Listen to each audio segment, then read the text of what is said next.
A jury in Delphi, Indiana has convicted 52-year-old Richard Allen in the 2017 killing of 13-year-old Abby Williams and her best friend, 14-year-old Libby German. The girls had gone for a hike on February 13th. The crime gained national attention after police released an image of a suspect walking on a bridge and a clip of his voice, which was recovered from Libby's phone.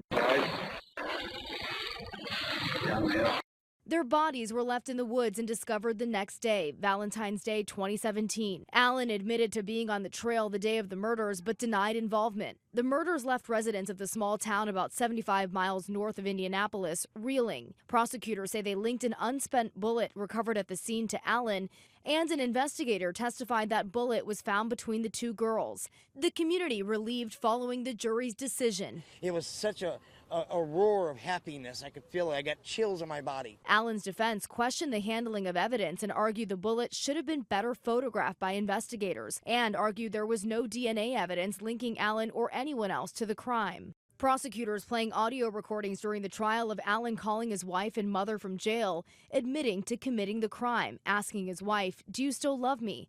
A psychologist testifying about a decline in Allen's mental health in prison after spending months in solitary confinement. As the defense had put forward, they're making the argument that this was a false confession. When you think of like the Innocence Project, who looks at a lot of cases that involved confessions, I believe the most recent stat they have is that where DNA exonerates an individual, 25%, a quarter of those exonerees have a false confession. So I think a case like this is very prime for a reevaluation. Allen, a former CVS worker, faces up to 130 years in prison. He's scheduled to be sentenced in December. Rena Roy, ABC News, New York.